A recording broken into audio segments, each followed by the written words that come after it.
अब यदि कोई पुरुष भी हमारे सामने है, कोई वकील, तो डर नहीं लगता कि भाई हम महिलाएं क्या नहीं कर सकते। और जब खुशी सबसे ज़्यादा तब होती है कि कोई महिला न्यायाधीश हमारे सामने खड़ी है।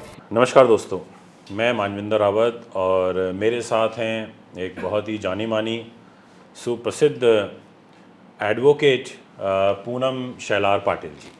आपका स्वागत है धन्यवाद माननीय हमारे जी। आज के इस विशेष एपिसोड में। और मुझे आज मैं जो आपके साथ बात करना चाहता हूँ और आपको बुलाने का जो मेरा मोटिव है वो भी यही है कि मैं ना महिलाओं को, हमारी बहनों को, हमारी माताओं को एज कानून के दृष्टिकोण से मैं चाहता हूं कि आप उनको कुछ सजेशन दें, आप उनको कुछ ऐसी राय दें जो उनके लिए यूज़फुल हो सकें।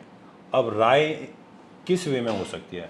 वकालत के दृष्टिकोण से, क्योंकि आप एडवोकेट हैं, तो मैं ये जानना चाहता हूं कि सबसे पहले तो आप ये बताइए कि आपकी जर्नी कैसे रही। पहले तो मेरा प्रश्न आपसे यही रहेगा ताकि लोग उससे इंस्पायर होंगे, क्योंकि बहुत सारी ऐसी हमारी बहन बेटियां होंगी जिनके अंदर एक जुनून होगा कि मुझे भी वकील बनना है, मुझे भी एक नाम कमाना है, बट उनके घर वाले हो सकता है उन्हें रोक रहे होंगे, हो सकता है उनके घर वाले उन्हें ये कह रहे हो कि अरे छोड़ो ना, क्या रखा है वकालत में। अब आप आ गई वकालत में, हो सकता है एक बार को 1%, मुझे नहीं मालूम, मैं तो भी आपसे पूछूंगा, हो सकता है कि आपके पेरेंट्स ने भी कहा हो कि अरे छोड़ो, क्या करोगे वकालत करके, अपना दूसरा कुछ प्रोफेशन देख लो, ये लड़कियों के लिए ठीक नहीं है, सेफ नहीं है, ऐसा वैसा। ये एक सामान्य एक विचारधारा, एक सोच है जो हमारी समाज में, सोसाइटी में रहती है।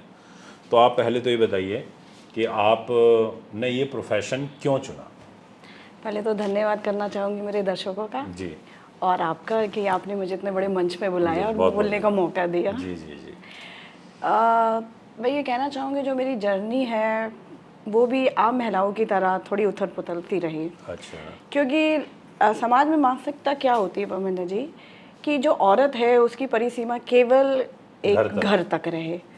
यदि औरत बाहर निकलना भी चाहे तो उसे निकलने नहीं देते, उसे कहते हैं कि नहीं, क्या करेगी औरत, घर का चूल्हा चौका संभाले, बच्चे संभाले, हस्बैंड संभाले, घर की देखभाल करे। यदि कोई औरत लड़ झगड़ के जाना भी चाहती है तो उसे रोक दिया जाता है या उसे कह दिया जाता है कि भाई आपके लिए दरवाजे बंद हैं।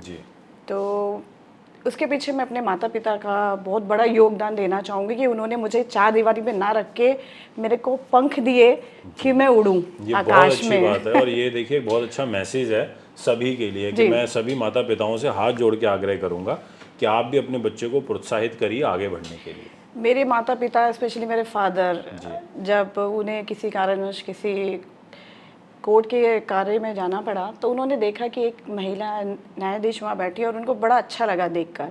तो उनके माइंड में ये आया कि मेरी बेटी भी बड़ी होके ऐसे ही क्यों ना लॉ करे। जी जी। तो उन्होंने मुझसे आके इस चीज़ को लेके डिस्कस किया। तो मुझे उस टाइम थोड़ा डर लगा, नहीं फादर मैं कर नहीं पाऊँगी, ये क्या ये औरत के लिए सही है प्रोफेशन, आदमी के बीच में बैठना, क्या मैं कर पाऊँगी। एक डर, एक जिज्ञासा थी मन के अंदर, क्या करूँ क्या ना करूँ। उन्होंने मुझे समझाया, फिर मेरी माँ ने समझाया मुझे कि हम जो पीढ़ी दर पीढ़ी सुन के आए, जो हमारा अब तक की जर्नी रही कि हम किचन में ही रहे, हम भी चाहते थे कि हमारी भी पंख खुले, हम आगे जाएं, हम नहीं कर सके तो वो आप करके दिखाइए। बिल्कुल। तब जाके मैंने निर्णय लिया कि बात ठीक है। चलो आपकी तो मुझे बड़ी अच्छी लगी जो आपने हिस्ट्री बताई, जो अपनी यात्रा बताई। तो फिर आपने लॉ करने का डिसीजन लिया? जी बिल्कुल। फिर आप तो दिल्ली में प्रैक्टिस करती हैं आप? जी बिल्कुल। अच्छा, चलिए बहुत अच्छी बात है। तो दूसरा फिर अब एक फेज़ तो कंप्लीट हुआ आपकी यहाँ तक की यात्रा। अब जो सेकंड यात्रा आपकी शुरू हुई ना, जर्नी, वो हुई वकील बनने के बाद की। जी। तो अब कैसा महसूस करती हैं आप? बहुत अच्छा। क्या चेंजेस आपकी लाइफ में आए? काफ़ी चीज़ें, एक आत्मविश्वास जी बहुत ज़्यादा बढ़ गया कि नहीं, अब यदि कोई पुरुष भी हमारे सामने है, कोई वकील, तो डर नहीं लगता कि भाई हम महिलाएं क्या नहीं कर सकते। और जब खुशी सबसे ज़्यादा तब होती है कि कोई महिला न्यायाधीश हमारे सामने खड़ी है। बिल्कुल। और उसके आगे अन्य पुरुष आगे जब इस तरीके से झुकते हैं तो बहुत गर्व होता है। बहुत अच्छा है, बहुत अच्छा लगता है। हाँ बिल्कुल। ये फीलिंग कैसी हो सकती है आप और हर महिला के लिए? जी बिल्कुल। मैं तो कहता हूँ कि सबको आगे बढ़ना चाहिए। अब तो सोच बहुत बदल रही है हर फील्ड में।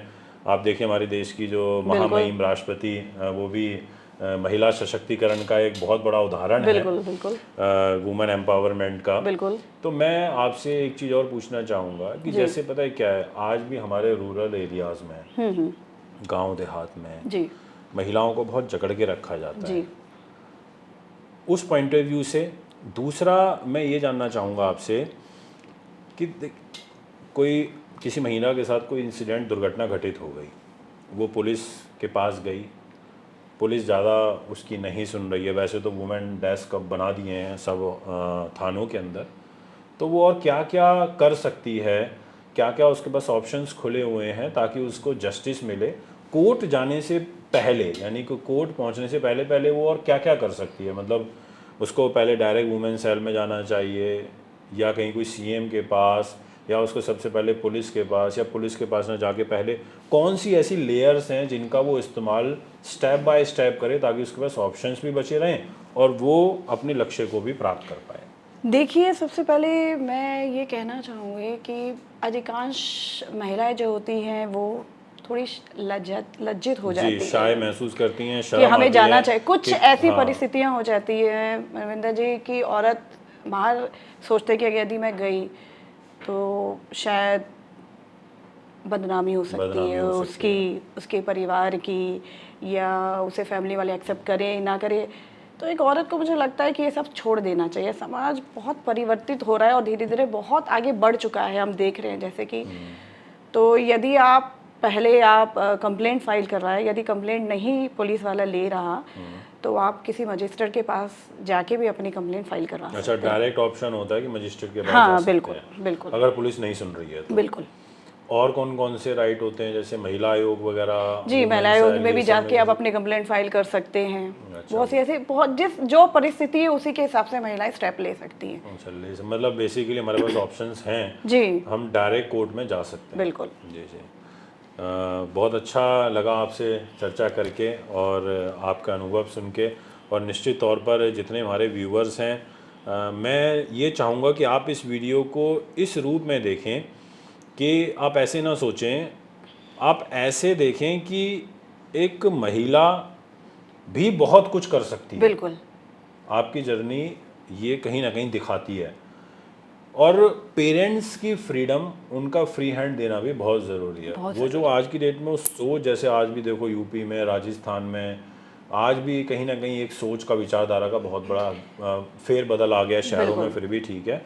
तो मैं यही बोलूँगा कि बच्चे से पूछिए जो आप बच्चा चाहता क्या है, बिल्कुल वो उसके मन में क्या है, आप वो चीज़ उसको कराइए। डेफिनेटली आप देखेंगे आपको बहुत प्राउड फील होगा, और मुझे तो खुद बड़ा प्राउड फील होता है। अच्छा लगता है कि आपसे इतना पुराना परिचय भी है, और आप जिस तरीके से और जिस मजबूती के साथ कोर्ट में अपनी बात को रखती हैं, जिस कॉन्फिडेंस के साथ में रखती हैं, जिस तरीके से आप आर्गूमेंट और क्रॉस करती हैं, वाकई मतलब एक बहुत गर्व महसूस होता है। कई बार मैं देखता हूँ कि एक पुरुष इतने अच्छे से नहीं कर पाता जितने अच्छे से एक महिला कर रही है। तो मुझे बड़ी खुशी है और मैं आपको कॉन्ग्रेचुलेशन देता हूँ। इसी तरीके से आप जनसेवा करती रहें, लोगों को न्याय दिलाती रहें। बहुत बहुत धन्यवाद, आप यहाँ आई। नमस्कार।